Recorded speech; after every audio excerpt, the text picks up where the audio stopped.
I don't know. I'm lost without your mother. She could always keep things together. I can't do that. Please don't send me away, Dad. Sweetheart, I don't want to make your life even more miserable than it already is. You should go and see Mum, you know, Dad. She's very lonely. Yeah. Oh, come on, Barbara, let me in. Piss off and leave me alone. Look, where am I meant to sleep tonight? Why aren't you in your cell? Didn't you hear the bell? I can't get in. What do you mean you can't get in? Who's in there? It's Barbara. She's barricaded herself in. Listen, Davidson, this is Miss Bennett. Bugger off, Screw. You've got exactly 1 minute to open up this door and let me in. You try anything, Vera, and I'll set fire to this mattress and burn the whole place down, me included.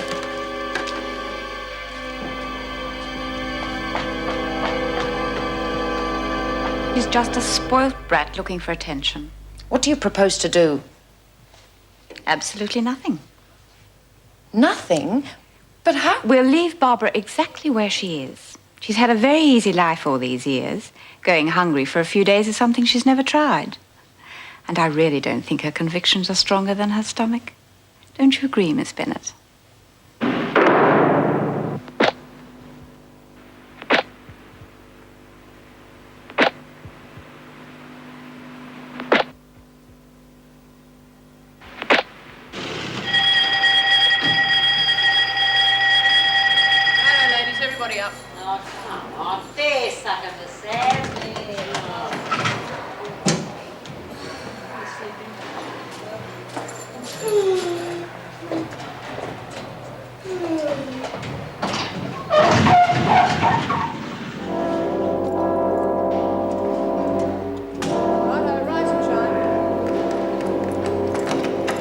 Bet you a pound to a brick that Barbie doesn't last one day in that cell. No, have you ever read The Count of Monte Cristo? No. If it isn't in Classics Illustrated, I haven't read it. I'd smack her in the mouth if I were you. Look, love, if you don't out-tough her, she's going to walk all over you.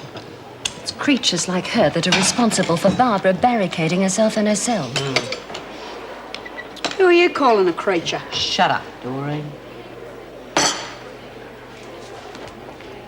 Well, Barbara can lock herself in there for as long as she likes, but she's still got to face the inevitable. Sooner or later, she'll have to come out, and when she does, she gets it both ways. You see Vera Bennett letting her get away with it. That Bennett woman's got to realise that she's the main one that Barbara's hiding from. That's not going to stop our Vera from giving her a hard time when she does come out. You sound as if you're looking forward to it. Well, that's the way things are, love. And if you know what's good for you, you won't try and play Crusaders either. Got it? Roberts? The welfare officer wants to see you before lunch.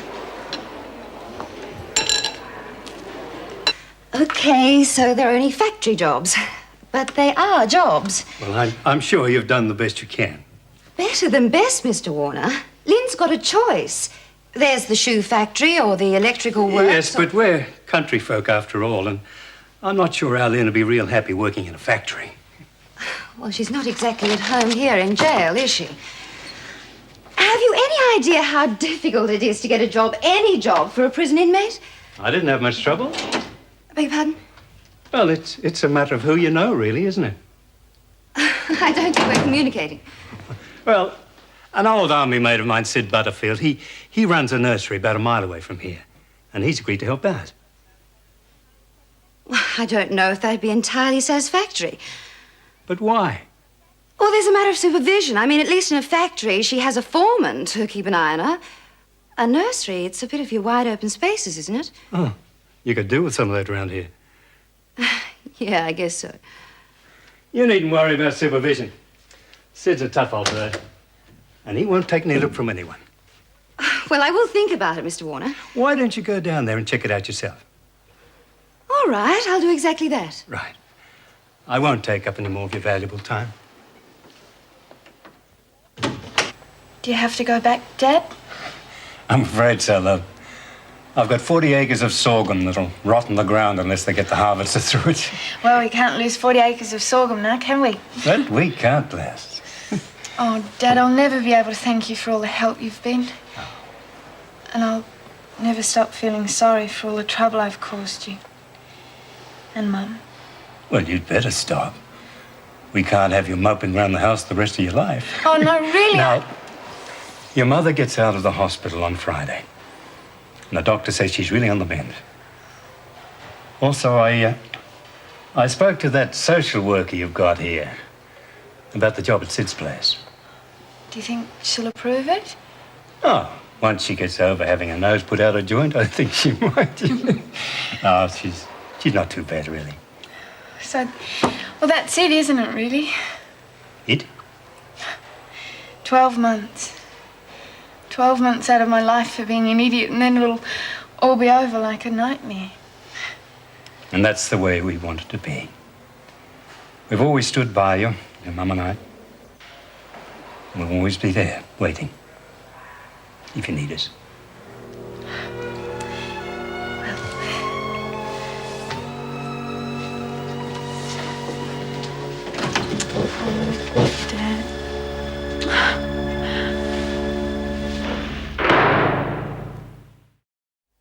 Well, it's all very well for you to say that, but I've never actually done anything.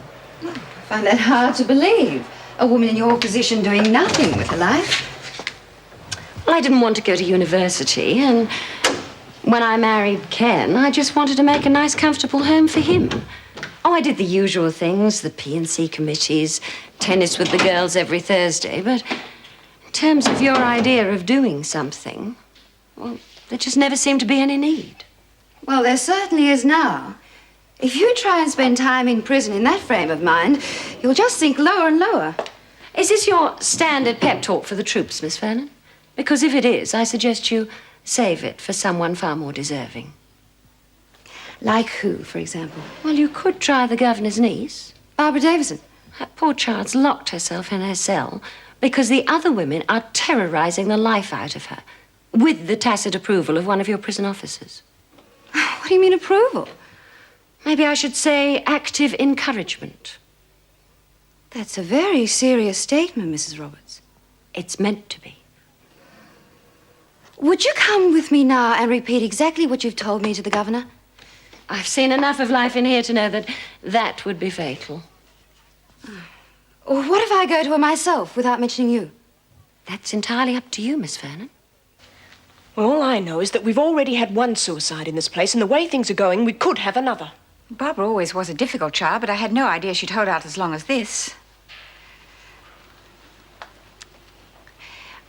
Isn't there any way in which we can force our way in? Of course there is. If we want to run the risk of Barbara setting fire to herself and her room. Well, how else do you expect us to get her out of there? Don't you realize that every hour she's in there increases the contempt the other prisoners already have for us? They'll be saying that if you can't control your own family, what hope have you got of controlling a prison? Yes. What is it, Miss Vernon? We're in the middle of a most important discussion. It's about your niece, Mrs. Davison. May I talk to you privately? Could you give us a couple of minutes, please? This had better be good. I don't know how good you'll think it is, but I can tell you why your niece is so terrified that she's had to barricade herself in for protection. What do you mean, protection? Precisely that. One of the women prisoners is deliberately terrorizing her. Well, I'll soon put a stop to that. I'll call together all the prison officers and I'll I wouldn't do that, particularly as Officer Bennett is actively encouraging it. I presume you have proof of this. I most certainly have. May I ask where you're getting your information? Well, I can't tell you that. But if you talk to Doreen Anderson, you'll find out I'm right. Would you bring Doreen Anderson to my office at once, please? Yes, Mrs. Jackson, I didn't do nothing, and I'll get behind in the laundry. Well, the governor's more important than the laundry. You think you're tough, do you, Anderson? Eh? I beg your pardon, Mrs. Davidson. Oh, yeah. Beg your pardon, Mrs. Davidson. I said you think you're tough, don't you? Frankie was tough, wasn't she? And now she's dead. How many more people do you want to die before you stop this ridiculous masquerade? I never killed no one. It was that cop. Have you any idea of the damage you've caused? If Barbara goes ahead with her threat and sets fire to the cell, she could die. If she dies, it will be your fault. But it wasn't just me. They was all in it. All? Well, Bea and Lizzie and all the girls in the laundry, and Miss Bennett was there. She saw what was happening.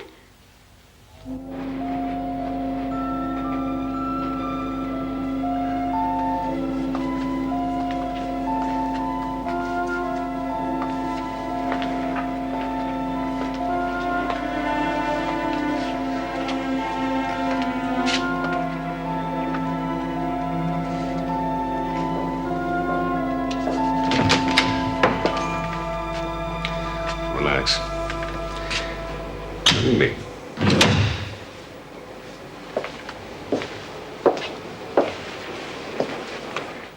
How are you feeling?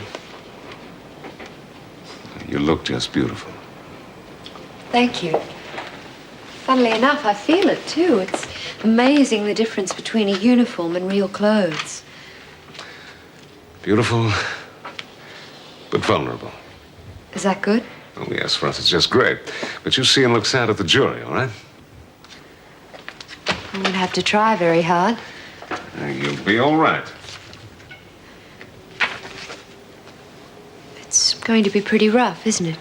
You'll be okay. How bad? The prosecution will try to convince the jury that you are a cold-blooded and deliberate murderess.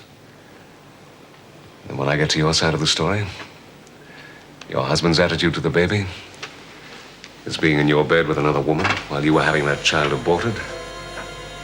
Yes. It will be rough.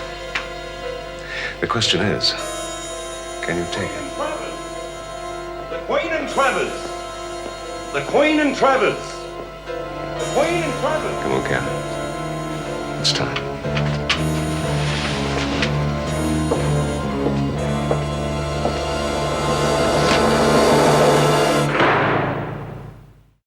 As far as I can see, your behavior negates any right you may have. Oh, it's easy for you to judge, sitting up here in your nice, safe office. You don't have to handle a rabble day after day. If I did, I'd do a downside better job than you do.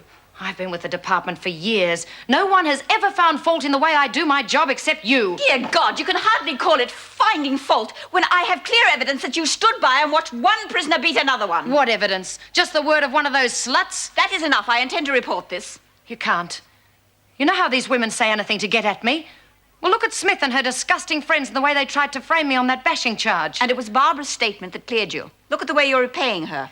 You told me to treat her like any other prisoner. If this is the way you treat other prisoners, then you deserve to be reported. I'll let you know what I decide.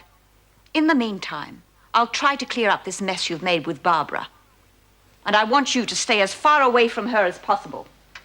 With pleasure.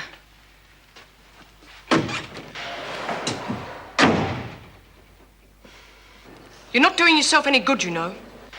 How can you expect us to help when you won't even discuss it sensibly? Hey, Barbie, you're on the wrong side of the door, love. Yeah, no beef. All these years I've been in prison, first time I ever seen a screw try to get into a cell. Haven't you got any work to do? Yeah, we came to get the dirty washing out of her cell. Move those women out of here. She won't even answer now. Leave me alone, please, mate. Now, come along. This is not a circus. What about me schedule? I mean, Now, just get moving, me. Oh.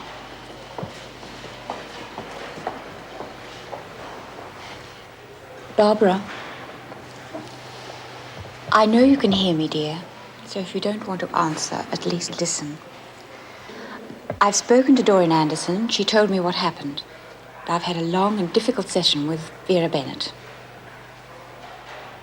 Bet she was lying about me. Let's just say you won't have any more trouble with Officer Bennett. That I can guarantee you.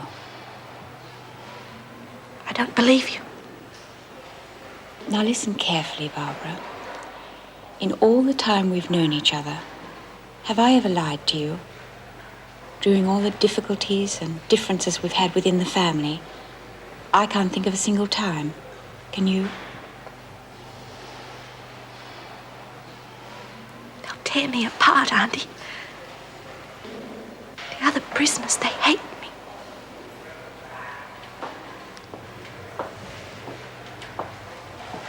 If you come out now and do as Mrs. Jackson tells you, I promise you I'll protect you and no one will hurt you. I give you my word.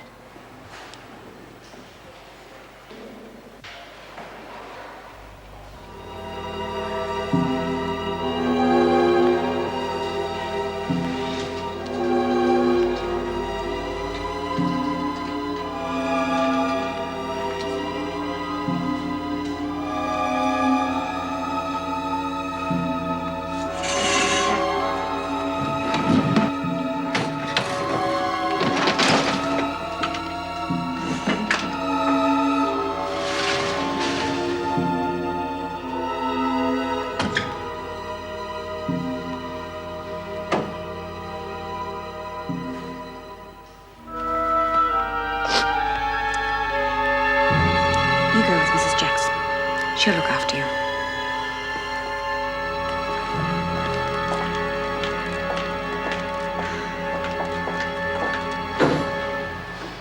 How is she? Well, I took her down to Dr. Miller. He's given her a sedative and she's resting there. Thank you. Would you like some coffee? Oh, thank you. Smells good. Come to any decision about Barbara? I think so. I intend to transfer her as soon as possible. Oh, that's a bit drastic, isn't it? You mean it's an admission of failure? No, I didn't say that. It is, in a way. She'd never get any peace with the other prisoners knowing of our relationship. And regardless of what I told her, I know damn well I can't protect her. No, she'd be better off in another prison. And I'd certainly be better off as soon as she leaves.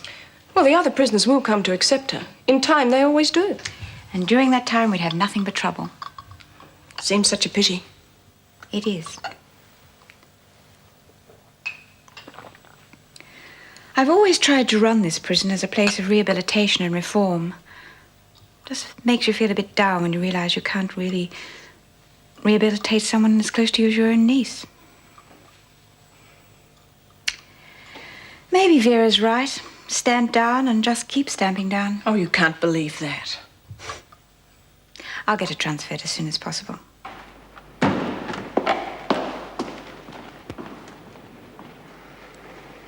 Old geezer's ulcers have had some rest this morning.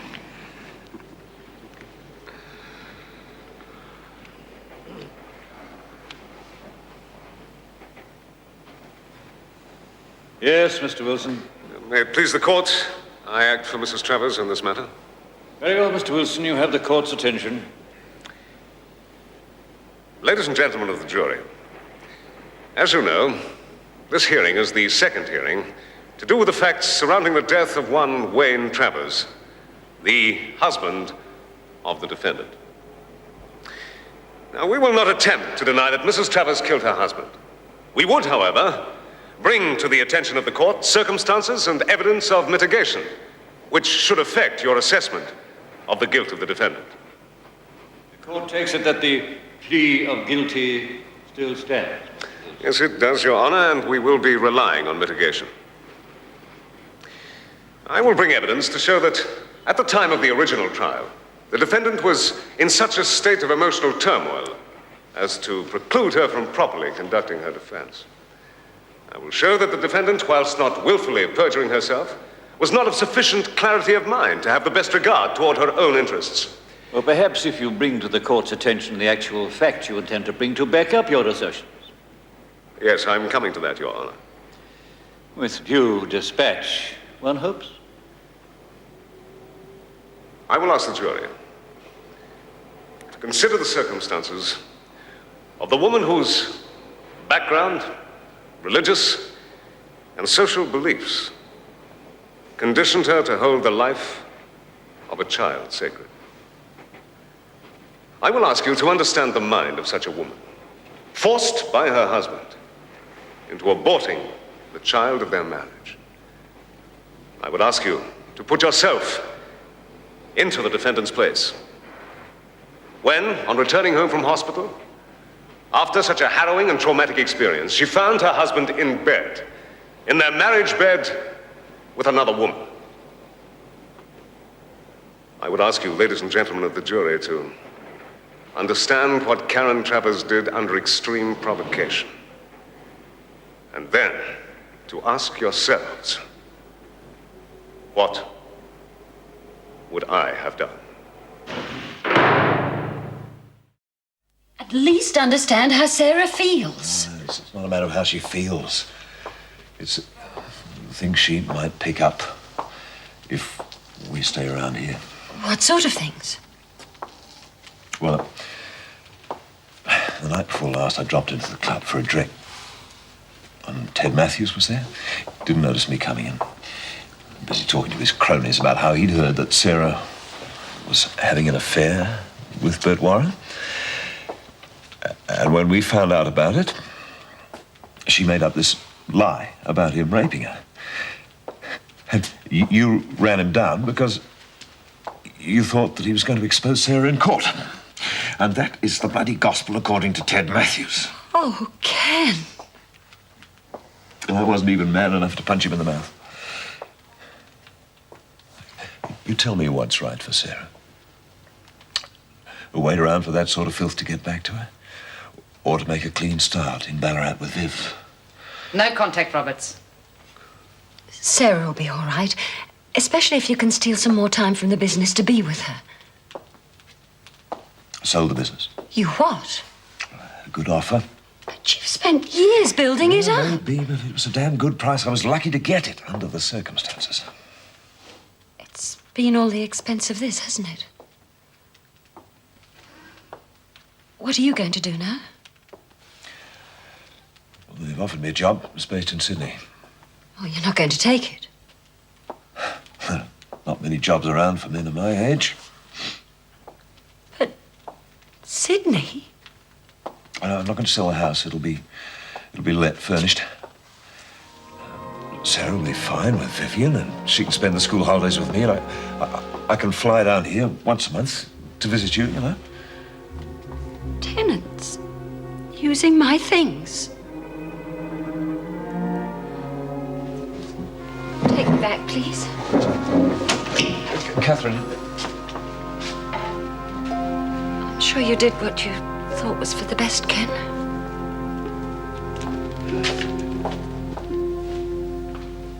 And nothing but the truth. You are Dr. George Barrett, and you conduct a medical practice at 47 Dysart Street, Paran. Is that correct? That is, sir. You were the family physician to the defendant and her late husband. That is correct. Well then, Doctor, did you examine Mrs. Travers during the past 12 months? I did. What was the result of this examination? Mrs. Travers was pregnant. I see. And what was Mrs. Travers' reaction to this news? She was delighted. She had often told me how much she wanted a child. Oh, really, Your Honor? We can't have what the sailor said, you know. Mr. Proudfoot is quite correct. You cannot consider the defendant's second-hand testimony as related by this witness. This pregnancy was confirmed some 7 months ago. Yes. May I draw your attention to the accused? Would you say that she is currently 7 months pregnant? She obviously is not. Is it your considered opinion, then, Doctor, that the pregnancy was terminated? Yes, Mr. Proudfoot. I think the court is a little ahead of you. All the witness is able to tell us is that the accused is, in his opinion, no longer pregnant. This he has done.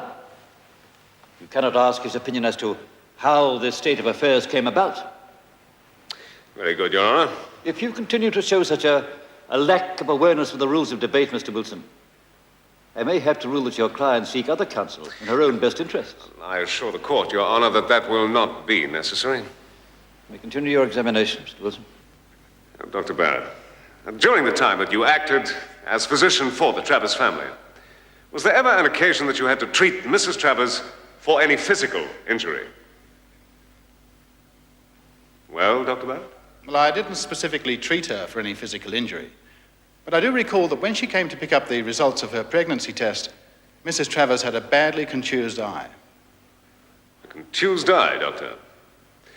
Is there any other term by which the jury would know of such an injury? Yes. She had a black eye. A black eye. Thank you, Doctor. That is all. Dr. Barrett. Did Mrs. Travers come to you for treatment to the injured eye? No, sir. Do you know how the eye was injured? I have an opinion. The court is not interested in your opinions, Doctor. Do you know how the eye was injured? No, sir. Am I to take it that in your capacity as family physician, you were privy to the domestic situation of the accused and her late husband? To some extent, yes. Then I ask you, did the accused at any time suggest to you that her husband was a violent or abusive man? The question never arose. So, to the best of your knowledge, the Travers were a perfectly normal, happily married couple. As far as I knew, yes. Thank you, Doctor. That is all. Any further questions on redirect, Mr. Wilson? No, Your Honor. No further questions.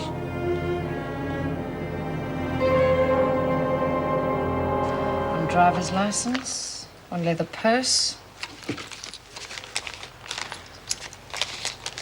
1640 cash, one yellow metal watch. It's gold.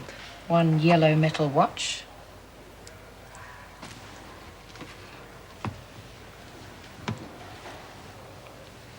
Well, goodbye. I shall come to visit you. Will it be the same as this place? Sign for your property, please.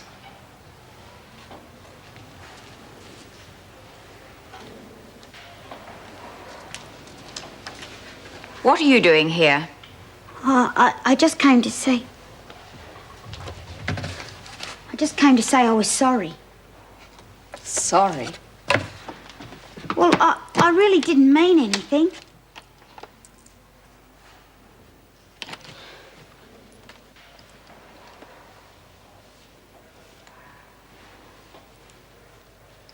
Sorry, Auntie. Out to the van.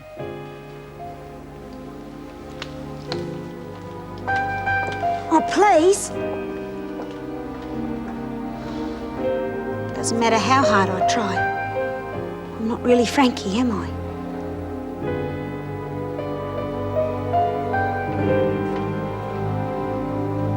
Oh, come on. Jeez, bloody cabbage again.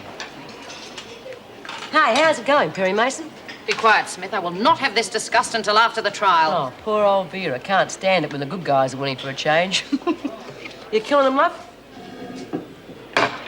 Well, don't tell us all in one big rush, will you? I said I will not have this discussed. Vinegar tips.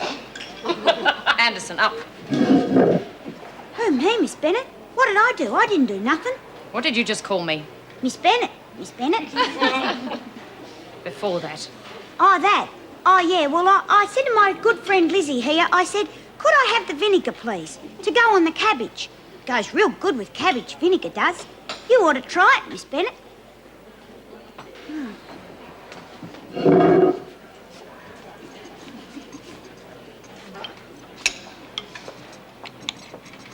That fancy lawyer of yours delivering the goods? Hope he's doing more for you than did for Kate here. No, really, love. How is it going?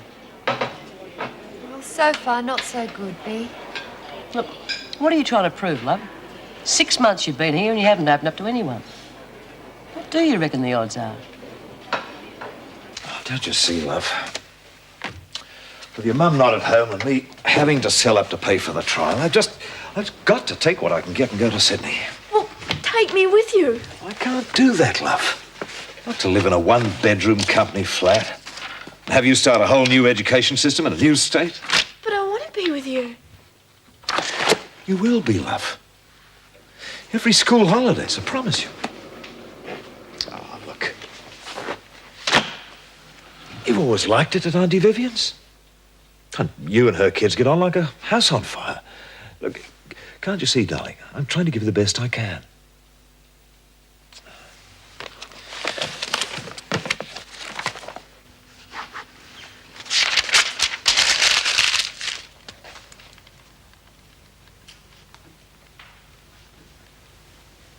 Writing a book, are we, love? Oh, letter to my husband. There's a lot of things we must get sorted out. Yeah, well, I sorted my old man out. I shot him. I will never forget the look on his face. What's the problem? Ken sold the business. He's moving up to Sydney, and he's put Sarah to stay with an aunt. It's just as if I'm standing in the middle of the world and watching it disintegrate. Typical bloody male. First sign of trouble, they piss off. Ken's never been the sort not to face things. Until the going gets tough, eh, love? Smith, get back to your own cell. Lights out in 5 minutes.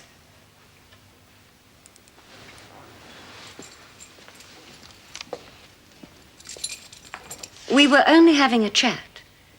This is a jail, your ladyship, not a conversation club.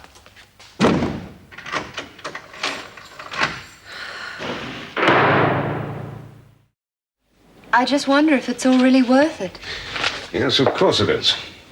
All right, so we had a setback yesterday. But there's still a lot of shots to be fired in this battle before it's over. And we're going to win, aren't we? If you say so. Yes, I say so. And before we're finished, we'll have your sentence chopped right back. God, I hope so. I believe in you. So how about believing in yourself, huh? Oh, Mum. I wish you were out of here and things were the way they used to be. Darling.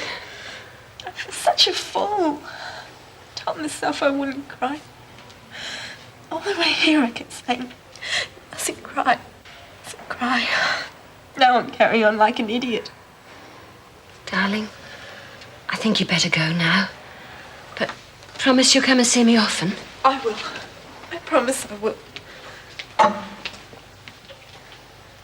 Oh, Mum. Why can't I just let one happen? I don't know, darling. I don't know.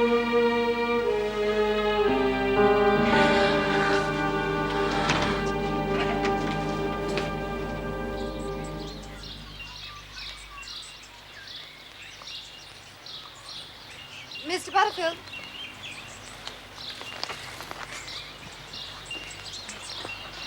Hello. I'm Jean Vernon. Oh. From the prison? Yeah. Ted Warner told me all about you. Oh, well, I'll try not to be the monster you're expecting. Yeah, you'll be all right. It's just that I have to approve places of employment for those going out on work release. Well, yeah, I'm a pretty flighty character, been in business here for 20 years. Always pay me tax dead on the knocker. And I've been known right round the district here as somebody who pays net cash 30 days. If I was you, miss, I wouldn't trust me as far as I could kick me. Don't misunderstand me, Mr. Butterfield. What I'm really concerned about is the welfare of the prisoner. Oh. Well, that's comforting. I guess the most important thing is whether you're prepared to take on Lynn. Oh, she'll be all right with somebody standing over her for a bit. Don't you worry about it with me, miss.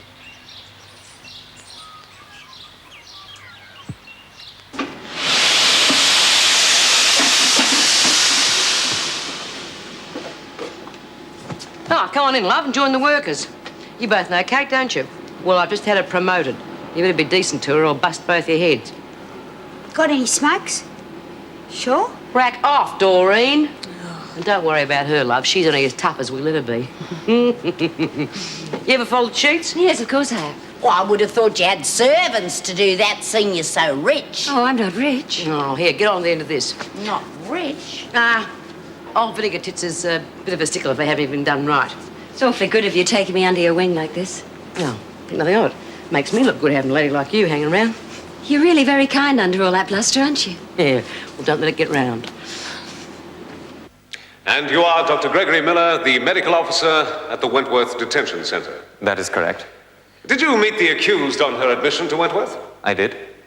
And what is the procedure in your capacity on such an admission? A medical examination is given to the prisoner prior to her joining the other prisoners. Did you conduct such an examination? Yes, I did. With what results? The accused was in good physical health, apart from some apparent burn scars on her back. What could have caused these burns, Doctor? To the best of my knowledge, they were caused by someone stubbing out cigarettes on her back. Have you any idea who was responsible for that? I believe it was the defendant's husband, Wayne Travers. You have stated, Doctor, that the accused was in a state of physical good health. That's correct. At the time of her admission. Now, what can you tell the court about the state of her mental health? Mrs. Travers was in a state of complete mental and emotional turmoil, subject to fits of intense depression. As you may know, Doctor, it is customary to lodge an appeal against sentence within 1 month. Is it your opinion that Mrs. Travers was sufficiently mentally competent to have lodged such an appeal within that given time span? I don't think she was, no. Was Mrs. Travers pregnant at the time of her admission? No. Was there any indication that a pregnancy may have been terminated immediately prior to her admission? I couldn't say. I had no reason to conduct such an examination. In your considered opinion, Doctor, is it at all possible that Mrs. Travers' mental state could be attributed to her having had an abortion? That is entirely possible, yes. Thank you, Doctor. Tell me, Doctor, your qualifications would be the same as any normal general practitioner's? Certainly hope so. Psychiatry, I believe, is a highly specialized form of medicine. It is. And yet you, a general practitioner, diagnosed the accused's psychiatric problem and formed the opinion that she needed help and that the problems were caused by the breakdown of her marriage. That's correct. Did you, in fact, seek special psychiatric care for Mrs. Travers? No. And so you, a general practitioner, treated a highly specialized psychiatric condition? I felt perfectly confident to do so. The matter of the cigarette burns. Did you, in fact, see Mr. Travers inflicting them upon his wife? No, of course not. Mrs. Travers told me that he'd done it. Oh, I see. This same Mrs. Travers, this psychiatrically disturbed patient. I was and still am perfectly prepared to believe her. I'm sure you are, Doctor. Tell me, did you know Mrs. Travers prior to her admission to prison? I don't see what that has to do with the matter. I think the court will find it relevant, Doctor. Did you, in fact, know Mrs. Travers? Yes, I did. Quite so. In fact, one could say that prior to her meeting her husband and marrying him, Karen Travers and you were lovers. I don't see what our personal life has to do with my professional opinions. Oh, come now, Doctor. If need be, we can call witnesses to the fact that during your student days, you and the defendant were, in fact, contemplating marriage. That was a long time ago. And you are asking this court to believe that you no longer have any, shall we say, tender regard for the defendant? Well, of course I do. But if your insinuation is that I am still in love with Mrs. Travers, and that I am perjuring myself and dishonoring my profession in order to protect her, then you are both grossly mistaken and grossly offensive. I doubt if I am any of these things, Doctor. To be blunt, I submit that you are manufacturing your testimony to protect the woman you still love. Well, that is a complete lie. Mrs. Travers was an emotionally and mentally disturbed woman when she was admitted to prison. I felt pity for her, but I did not, and I do not love her.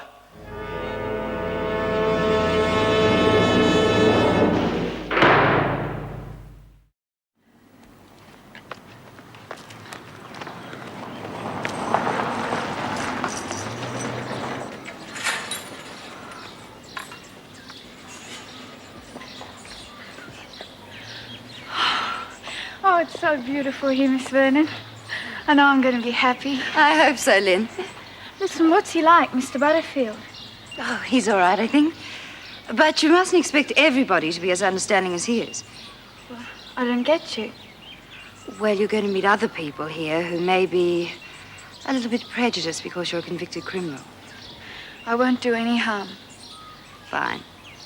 Just remember to keep your cool.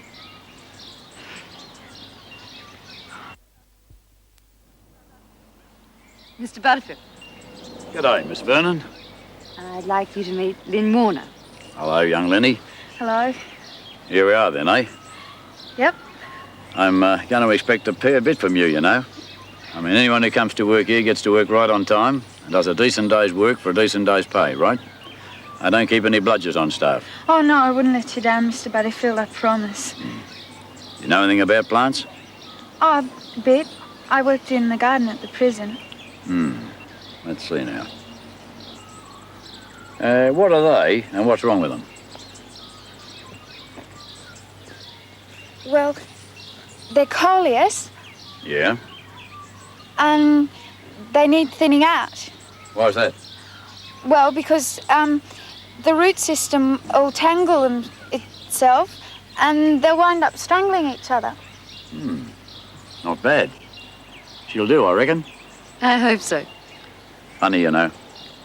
She doesn't look at all like a hardened crim, does she? I don't know. What does a hardened crim look like? I thought it was the most wonderful news I'd ever had. Can you tell us why it was such wonderful news?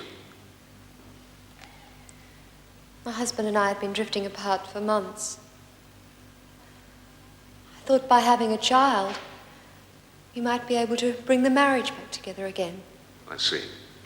And your husband, did he share your joy? No, he didn't. When I told him the news, he became angry, violent. He screamed at me, slapped me across the face. That was the black eye to which Dr. Barrett referred in his earlier testimony. That's right. Yes. Mrs. Travers, was it unusual for your husband to beat you? Please, I'm afraid you'll have to answer for the stenographer. No, it wasn't unusual. He was very violent, very cruel. And yet, you stayed with him. I was married to him. Married in the church. Oh, yes, the church. Mrs. Travers, please, could you tell the court what happened when Father Byrne paid a visit to your home? Father Byrne came to see us after one of our arguments. I was terribly upset. He sat and talked to me for a couple of hours and told me that if I decided to have an abortion, in the eyes of God, I'd be committing murder. But I decided to go ahead with it anyway. It was the only way I could keep Wayne. I got the address of a clinic from a friend. I went there and terminated my pregnancy. It was horrible. As if they were removing some kind of unwanted growth. It hurt then. I think it'll hurt forever. After the clinic, you then went straight home. Yes. Could you tell us, please, what happened then?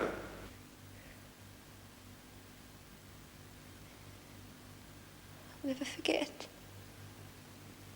I felt so sick. I felt as if I was going to die. I walked in the front door, heard laughter upstairs. I went upstairs. I opened the door. I saw my husband in bed with another woman. And I went downstairs. And I sat down. I had to collect my thoughts. I saw a knife. I went upstairs with the knife. The girl ran away. My husband was in the shower. I walked in and I stabbed him. And the water went red. Oh, red.